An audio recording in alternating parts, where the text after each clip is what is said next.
প্রণাম কেমন করে করতে হয়? হাতটা উল্টে দিতে হবে। আমাদের এই দিকটা শুদ্ধ নয়, এই দিকটা শুদ্ধ, হাতটা উল্টে দিতে হবে। প্রণিপাত।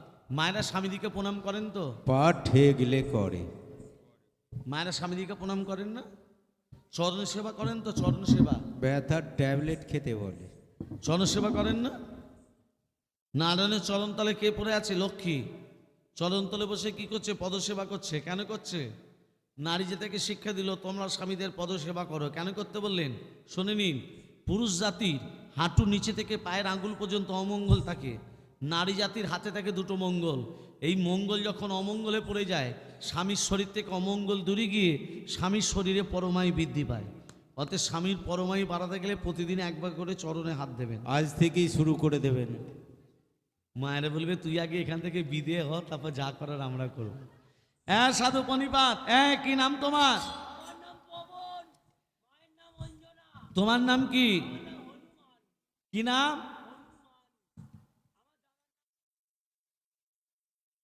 তোমার নাম কি? হনুমান। এখানে কি করতে এসছো? ঔষধ নিতে গেলে হনুমান। তোমার দেহটাকে পবিত্র করতে হবে, আর দেহ পবিত্র করতে গেলে ওই জলে তোমাকে স্নান করে আসতে হবে। যাও তাড়াতাড়ি দেহটা পবিত্র করে এসো। জলে কি আছে মা? কুমিরিনী। হনুমান যেই জলে স্নান করতে নেমেছে, কুমিরিনী কি করেছে? হনুমানের চরণ দুটোকে। হনুমান বলছে বেটা কুমিরিনী, তুই আমাকে জলে নিয়ে যে ভক্ষণ করবি, তোর এত বড় ক্ষমতা? হনুমান তো খুব শক্তিশালী গোমা। কুমিরিনীকে টানতে টানতে টানতে টানতে ডাঙায় তুলে নিয়ে এসছে। আর যখনই ডাঙাতে তুলেছে বাবা, আর কুমিরিনী নেই, এক রূপবতী নারী হয়ে গেল। তত্ত্বটা কোথায় যাচ্ছে দেখুন। কুমিরিনী থেকে রূপবতী নারী। হনুমান বলছে এই তুই ছিলি কুমিরিনী, হয়ে গেলি রূপবতী নারী, কি নাম তোর? তখন সেই রূপবতী নারী বলছে হনুমান আমি কুমিরিনী নই, আমাকে কুমিরিনী হতে হয়েছে। আসলে আমার নাম হলো গন্ধকালী। কি নাম? গন্ধকালী। আমি স্বর্গরাজ্যে বসবাস করতাম, দুর্বাসা মুনির অভিশাপে আমি এখানে কুমিরিনী হয়ে আছি। কে অভিশাপ দিয়েছিল? দুর্বাসা মুনি আমাকে অভিশাপ দিয়েছিল, যা গন্ধকালী গন্ধমাদন পর্বতের পাশে তুরি হদেতে কুমিরিনী হয়ে যা। আমি দুর্বাসা মুনিকে বলেছিলাম হে দুর্বাসা মুনি, আমি কুমিরিনী থেকে উদ্ধার হবো কবে? বলে শোন, তুই সেদিন উদ্ধার হবি যেদিন পবনের পুত্র হনুমান, রাম ভক্ত হনুমান তোর জলে স্নান করতে যাবে, হনুমানের চরণ স্পর্শে তুই উদ্ধার হয়ে যাবি। তাই হনুমান তুমি যখন এসেছো তোমার চরণটাকে জড়িয়ে ধরেছি যাতে আমি নিজে উদ্ধার হয়ে যাই। আসলে তোমাকে যে স্নান করতে পাঠিয়েছে সে সাধু নয়, সে হচ্ছে রাবণের মামা কাল্লেবী। ওরা জানতো না যে তোমার চরণ স্পর্শে আমি নিজে উদ্ধার হয়ে যাব। ওরা জানতো তুমি যখনই আসবে আমি তোমাকে খেয়ে ফেলবো। হনুমানের জানতে বাকি রইল না। হনুমান কি করলো? কাল্লিমীকে পরাস্ত করে কাল্লিমীর দেহটাকে দুহাতে করে তুলে জয় শ্রীরাম জয় শ্রীরাম এমন ছুরি দিয়েছে একেবারে রাবণের দরবারে এসে পড়েছে। রাবণ তখন মাথায় হাত দিয়ে বলছে হাই হাই গো, মামাকে পাঠালাম হনুমানকে মারতা, নিজে মরে চলে এলো। এক কাজ করলে হয় না? সূর্য উদিত হলে লক্ষণ মরবে। হ্যাঁ সূর্যদেব আমার আদেশ উদিত হতে যাও। রাবণের আদেশে সূর্যদেব উদিত হতে যাচ্ছে, তুমি উদিত হলে লক্ষণ মরবে। হ্যাঁ ওঙে রাখতাম ভোজাসনামা শেষ আগাই নাকাং সেন্দং ভান সমস্তমধি ভবাজামি পদ্মদ্বয় বয় বরম দাথদকলব জয় মানিক মৌনি মনোরাঙ্গরুচিং ত্রিনেত্যাম ওম কর্ম সাক্ষিণে ওম নমঃ সূর্য ভট্টকারায় নমঃ এহি সূর্য সৎসংস তেজ রাশি জগদবতে অনুকম্পায় মনোভক্ত্যাং কিয়ঙ্গর্ঘং দিবাকরম ওম কর্ম সাক্ষিণে ওম নমঃ সূর্য ভট্টকারায় নমঃ জবা কুষ্ম সংকাশং কশ্যপেয় মহাদ্যতিং ধন্তারিং সর্ব পাপজনং প্রণতস্মি দিবাকর। দিবাকর সূর্যদেব উদিত হতে যাচ্ছে, আর এখানে হনুমান চারটে ঔষধের কথা ভুলে গেছে। চারটে ঔষধে কি কি নাম বলেছিলাম মা? বিশল্যকরণী, অস্থি সঞ্চারিণী, মেন সঞ্জীবনী, রক্ত সঞ্চারিণী। হনুমানে ভুলে গিয়ে গন্ধমাদন পর্বতটা বাহাতে করে ধারণ করে নিয়ে আসে উঠতে উঠতে গগনপথে। আর এখানে সূর্যদেব উদিত হতে একবারে সামনাসামনি। সূর্যদেব বলছে পর্বত হাতে করে নিয়ে কে আসছে? পর্বত হাতে করে নিয়ে কে যাচ্ছ তুমি? আমার সামনে এসে পদরুদ্ধ করে দাঁড়ালে তুমি কে? আমার নাম ভানু। সূর্যদেবের অপর নাম ভানু। আর কোথায় যাচ্ছি? আমি উদিত হলে কে কোথাকার লক্ষণ আছে মারা যাবে। হনুমান বলছে ওরে বাবরে, এত কষ্ট করে পর্বত নিয়ে যাচ্ছে আর উনি উদিত হবেন? এই কি নাম বললে তোমার? আরেকবার বলো, আরেকবার বলো। আমার নাম জিজ্ঞাসা করছো তোমার? আমার নাম, তোমার নাম ভানু, আমার নাম হচ্ছে হুনু। হ্যাঁ গো, তোমার নাম ভানু, আমার নাম হুনু। হুনু ভানু, ভানু হুনু, নামের মিল নেই? তার নামের যখন মিল আসে এখন একটু বন্ধুত্ব পাঠিনি। ভানু দেখছে সত্যি তোর নাম হুনু, হুনু ভানু, ভানু হুনু, নামের মিল যখন বন্ধুত্ব পাঠাতে কি দোষ? যেই ভানু হুনুকে আলিঙ্গন দিয়েছে, হনুমান কি করেছে? চেপে ধরেছে। বেটার ছেলে তুই উদিত হলে লক্ষণ করবে, তোকে তো ছাড়বে না। বলো রাম রাম রাম রাম রাম রাম রাম রাম রাম রাম রাম রাম রাম। বলো রাম তাই গৌর হরে হরে রাম রাম রাম রাম রাম রাম রাম বলো রাম রাম রাম রাম রাম রাম রাম রাম রাম রাম রাম রাম রাম বলো রাম রাম রাম রাম রাম রাম রাম রাম রাম রাম রাম রাম রাম বলো রাম রাম রাম না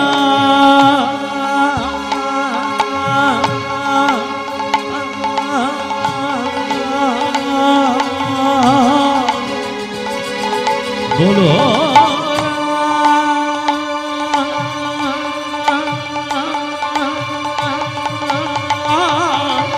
বলো না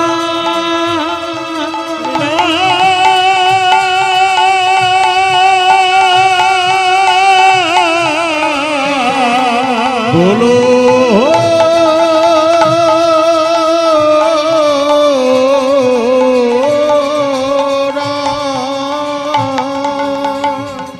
এই যে বাবু অনেক কষ্ট করে পর্বত নিয়ে এসছে, এবার লক্ষণীকে খাইয়ে দিন। হনুমান ঔষধ তো পেলাম, অনুপান বাবু কোথায়? অনুপান বলতে এক স্তন রমণী দুগ্ধ চাই। এই জগতে এক স্তন রমণী কি আছে যার একটি মাত্র স্তন? রাবণের স্ত্রী মঞ্জোদরী, বালির স্ত্রী তারা, এরা দুজনেই এক স্তন রমণী। এরা দুজনে এক স্তন রমণী হলো কি করে? তত্ত্বটা ধান দেবেন। ঋষিটার নাম হলো ময়দানব ঋষি। প্রতিদিন ভিক্ষা করতে যেতেন। ভিখারি অনেক রকম আছে, নেই মা? ময়দানব ঋষি কেমন ভিখারি ছিলেন? প্রত্যেকের বাড়িতে চাল ডাল টাকা পয়সা ভিক্ষা করতো না। কি ভিক্ষা করতো? প্রত্যেকের বাড়িতে গিয়ে বলতো তোমার একটু গাভীর দুগ্ধ দেবে, আমি আমার ভগবানকে সেবা দেব। প্রত্যেকের বাড়ি থেকে দুগ্ধ সঞ্চয় করে দুধটাকে ফুটিয়ে যে ক্ষীর হয়, সে ক্ষীরটা ভগবানকে সেবা দেয়। সেবা দিলে ময়দান ঋষি সেবা পায়। আহার বলতে মহাপ্রসাদ। একদিন ময়দান ঋষি অনেক দুগ্ধ সঞ্চয় করেছে, অনেক দুগ্ধ, দুগ্ধ টকবক টকবক করে ফুটছে। হ্যাঁ, আর সেই সময় একটি সর্প একটি ভেগকে তাড়া করেছে খাবে বলে। সর্প মানে সাপ, ভেগ মানে ব্যাং। ব্যাং লাফাতে লাফাতে যাচ্ছে, সর্প তার পিছনে। মনে মনে ভাবছে এখানে জলাশয় কি নেই যে সাপের হাত থেকে মুক্তি পাবো? ওই তো জল। ওমা, ব্যাং বেটা জল মনে করে যেই গরম দুগ্ধতে ডুবেছে হরিবল। সাপ তখন বলছে ওরে ব্যাং তুই জলটায় ডুব দিতে পারিস, আমি তোকে ডুব দিয়ে ধরতে পারি না। সাপও জল মনে করে সেও যখন ডুবেছে সেও হরিবল। সাপ আর ব্যাং মরে ক্ষীর হয়ে বসে আছে। আর এখানে ময়দান ঋষি ভগবানের নাম করতে করতে আসে। হরে মুরারে মধু কৈত ভারে গোপাল গোবিন্দ মুকুন্দ সৌরে। হরে মুরারে মধু কৈত ভারে গোপাল গোবিন্দ মুকুন্দ সৌরে। হরে মুরারে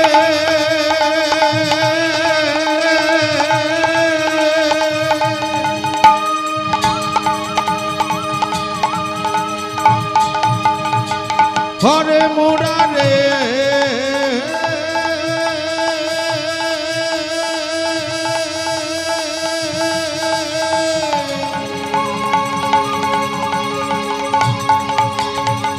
হরে মুরারে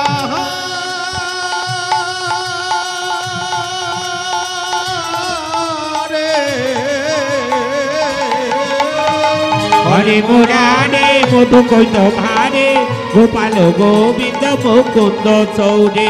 হরে মুরারে মধু কৈত ভারে গোপাল গোবিন্দ গোপাল গোবিন্দ গোপাল গোবিন্দ মুকুন্দ সৌরে। ভক্তমন্ডলী ভক্তমণ্ডলী ভক্তিমতী মা যখনই এসে দেখছে পাত্রের উপর সাপ ব্যাং মেশানো ক্ষীর নিয়ে একটা কন্যা শিশু খেলা করছে। দৈববাণী হচ্ছে, ময়দান এই কন্যাকে তুমি প্রতিপালিত করো, আমার আদেশ। ভগবানের আদেশ মানতে বাধ্য। কন্যা যখন বড় হয়েছে, বালি কি করলো, বাগদত্তা করলো কন্যাকে বিবাহ করব বলে বালি। আর রাবণ পিপাসায় কাতর হয়ে ওই ময়দানেশ্বর আশ্রমে গিয়ে বলেছিল, আমি বড় তৃষ্ণার্ত, আমাকে একটু জল দাও। যে বালির বাগদত্তা ময়দানেশ্বরী কন্যা এক ভাণ্ড জল নিয়ে রাবণের সামনে এসে বলছে, শোনো, আমি তোমার রূপে মুগ্ধ, এসো, আমি তোমাকে বিয়ে করব। রাবণ একটা হাত ধরেছে, বালি একটা হাত ধরেছে। রাবণ বলছে আমি বিয়ে করব, বালি বলছে বাগদত্তা করেছে। ওমা টানাটানি করতে করতে বক্ষ থেকে অর্ধেকটা রাবণের হাতে, অর্ধেকটা বালির হাতে। ভক্তমণ্ডলী মায়েরা, এক স্তনরমণী হচ্ছে কি করে দেখুন। ঋষির কন্যার দেহটার ভেতর কটা আত্মা ছিল? দুটো, একটা সাপের আত্মা, একটা ব্যাঙের আত্মা। বক্ষ থেকে যখন অর্ধাংশ হয়ে গেছে, সাপের আত্মাটা চলে গেছে রাবণের হাতে, ব্যাঙের আত্মাটা চলে গেছে বালির হাতে। সর্পটাকে করে দিল মঞ্জুরি, ব্যাঙটাকে করে দিল তারা। তত্ত্বটা হলো, আত্মা দুটো ছিল বলে দুটো দেহ ধারণ করে দিলেন, কিন্তু দেহ একটা ছিল বলে, বক্ষ থেকে অর্ধাংশ হয়েছিল বলে দুজনেরই একটি করে স্তন হয়ে গেল। হনুমান পুত্ররূপে মন্দিরের কাছ থেকে দুগ্ধ নিয়ে এসে লক্ষণকে খালো, লক্ষণ বেঁচে গেল। আমি তত্ত্বটা কি বলে শুরু করেছিলাম মা? ভগবান শ্রীকৃষ্ণ এত জায়গা থাকতে কারাগারে কেন এলেন? মৃত্যু যন্ত্রণা সময় ভগবানের নাম মুখে আসে মা? ভেবে বলবেন। ওই জন্য গীতায় ভগবান লিখে গেছেন, জং জানে ব্যাপী সারং ভাবাত তাদৌ তন্তে কালে বারাম তং কৈমিতা সাদাতাৎ ভাব ভাব ভাবিত। মৃত্যু বরণ করার সময় ভগবান, দেখুন ভগবানের নাম মুখে আসে।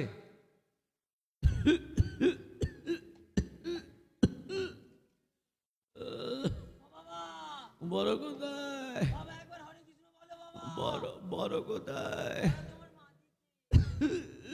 বাবা একবার হরে কৃষ্ণ বলো। বড় খোকা কোথায়? বড়টা তোমার মাটিকে। মেজ কোথায়? বাবা বাবা বাবা হরে কৃষ্ণ বলো একবার।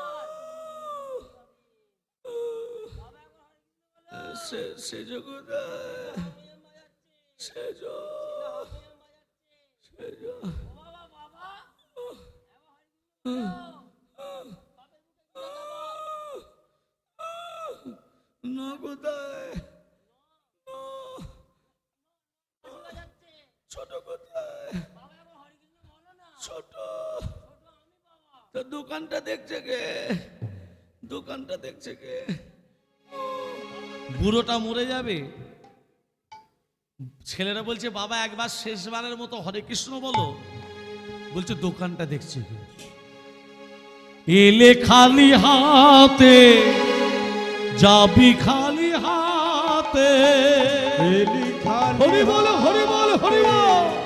যাবি খালি হাতে, ন্যাংটা হয়ে রে তুই যাবি সেই পারে রে মোনামা, হরি বলে ডাগলি না তার রে মোনামা বদন ভরে ডাকলে না কারে। এলি খালি হাতে যাবি খালি হাতে, এলি খালি হাতে যাবি খালি হাতে, ল্যাংটা হয়ে রে তুই যাবি সেই পারে রে মোনামা, বদন ভরে ডাকলে না তারে মোনামা, ওরে বলে ডাকলে না তারে।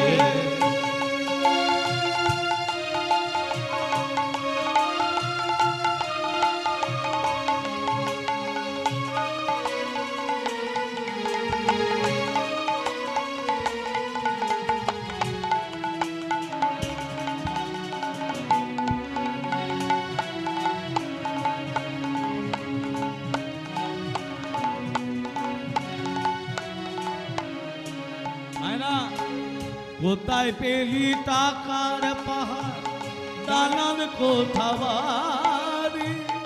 এ সংসার সব একটা কথা মনে রাখবেন, সব মায়া, কিন্তু সব মায়ার জালে আমাদের পড়ে আছি।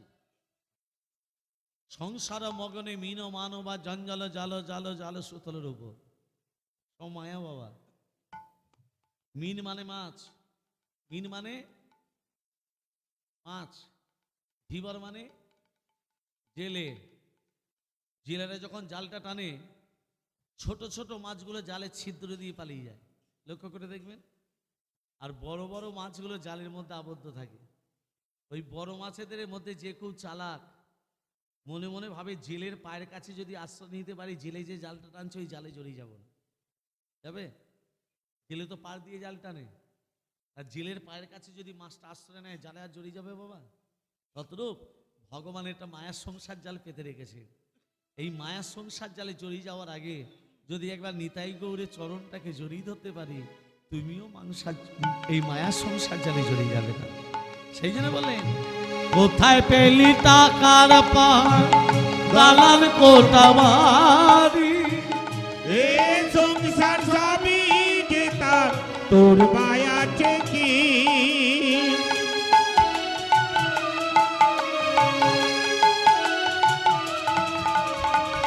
কোথায় পেলি টাকার পাহাড় দালান কোঠা বাড়ি। মালিকে? এ- আমাদের মালিককে। একটা গরু চড়তে চড়তে মাকে পড়ে গেছে, মাকে, গরুটার উঠতে পারছে না। আর সেই গরুটাকে লক্ষ্য করে করে পাহাড় থেকে একটা বাঘ মনে মনে ভাবছে, গরুটা তো ধঁকে পড়েছে, ও তো উঠতে পারছি না, ওকে এবার আমি ভালো করে খেতে পারবো। এই পাহাড় থেকে বাঘটা কি করেছে, এক ল্যাপে গরুটার পাশে, সেও তো ধকে পড়ে গেছে। হ্যাঁ, উপর থেকে পড়েছে তো আরো বেশি ভেতরের দিকে চলে গেছে, পাঁকের ভেতরের দিকে। হ্যাঁ, আর উঠতে পারছে না, তাকাচ্ছে, খেতে আর পাচ্ছে না। বলছে, এই গরু তোকে আজকে আমি খাবো। বলছে, আমাকে খাবে? তুমি তোমার নিজের চিন্তা করো, আমার চিন্তা করতে হবে না। বলে, কেন? তোকে তো আমি এক্ষুনি খেয়ে নেবো। বলে, খাবে কি করে? আমার মালিক আছে, সে আমাকে খোঁজ করতে করতে অন্তত অন্ধকার ও লাইট জেলেও আমাকে, গ্রামবাসীকে ডেকে নিয়ে এসে আমাকে তুলবে। কিন্তু তোমার মালিক কে আছে? তোমাকে ধরে মারবে, আমাকে তুলে নিয়ে যাবে।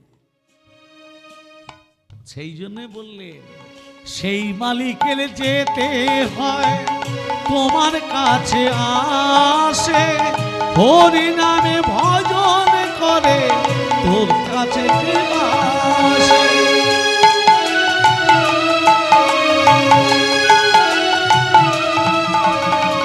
সেই মালিকের ডাকো তুমি হরি নামে করে, সারা দিন নাম করো জীবন পাবে।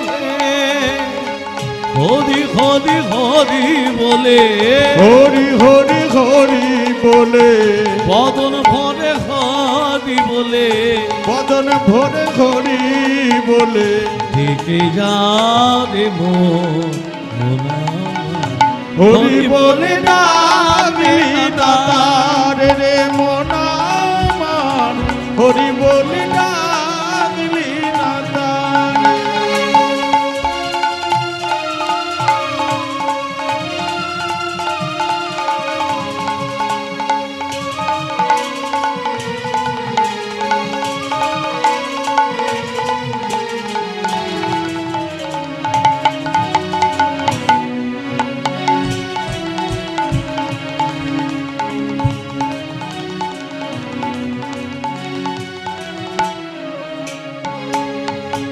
ভগবান শ্রীকৃষ্ণ আবির্ভূত হবেন। নিদ্রা দেবীকে বলছে, নিদ্রা দেবী সবাইকে ঘুম পাড়িয়ে রাখো, পবনীন্দ্র বজ্র বিদ্যুৎ শিলাবর্ষণ শুরু করো, আমি কারাগারে আবির্ভূত হব।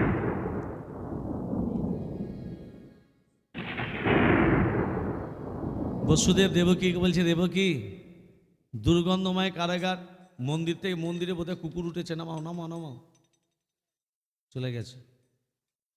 ভক্তমণ্ডলী, ভক্তিমতী মা, বসুদেব দেবকীকে বলছে, দেবকী একবার তাকিয়ে রাখো, দুর্গন্ধময় কারাগার, সুগন্ধে ভরে উঠেছে আমার নাসিকা। ও দেবকী, একবার চেয়ে দেখো, একবার চেয়ে। কি এই সন্ধান কোথা থেকে এলো? দেবকী, এই যদি আমাদের সন্তানের চারটে হাত কেন? এ যদি আমাদের সন্তানের বক্ষ মাঝে ভৃগুপদ চিহ্ন কেন? এ যদি আমাদের সন্তানের চরণতল কমলতল রক্তবর্ণ কেন? কৃষ্ণের কটা হাত? আরে কৃষ্ণ, কৃষ্ণের কটা হাত? দুটো। কৃষ্ণ যখন কারাগারে এসেছিল তখন চারটে হাত ছিল, দুটো হাত গেল কোথায়? বসুদেব দেবকী বলছে, ও স্বামী কই গো আমাদের সন্তান? একই ও হে নাথ, ও হে নাথ, এই তো শ্রীনাথ প্রণিপাত কর চরণে। ও হে নাথ এই তো শ্রীনাথ প্রণিপাত কর চরণে। ও হে নাথ এই তো শ্রীনাথ প্রণিপাত কর চরণে, কর চরণে, কর চরণে। নাথ মানে কি? নাথ মানে স্বামী। এ হচ্ছে শ্রীনাথ, শ্রীনাথ মানে জগৎ স্বামী। প্রণিপাত মানে প্রণাম করো তব চরণে। কেমনে কেমনে চিনবে তারে, চিনতে না রে বেদ পুরাণে। কেমনে কেমনে চিনবে তারে, চিনতে না রে বেদ পুরাণে।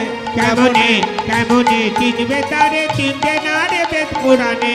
ও হে নাথ, ও হে নাথ, ও হে নাথ এই তো শ্রীনাথ প্রণিপাত কর চরণে। ও হে নাথ এই তো শ্রীনাথ প্রণিপাত কর চরণে, কর চরণে, কর চরণে।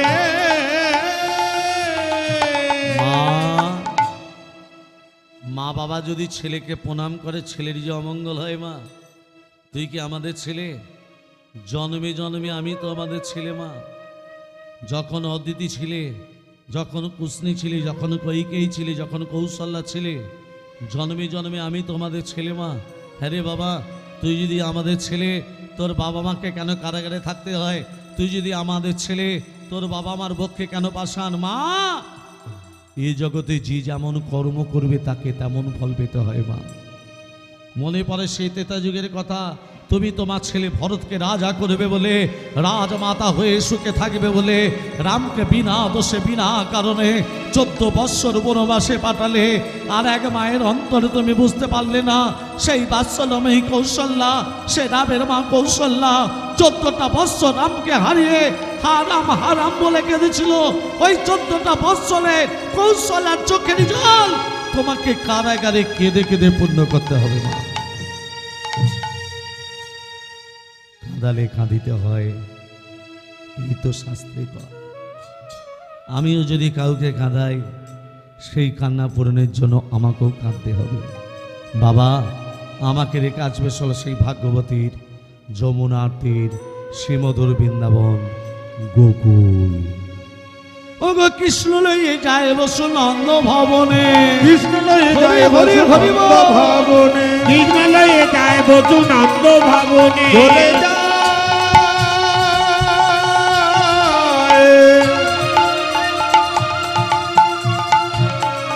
কৃষ্ণ চলে যায়,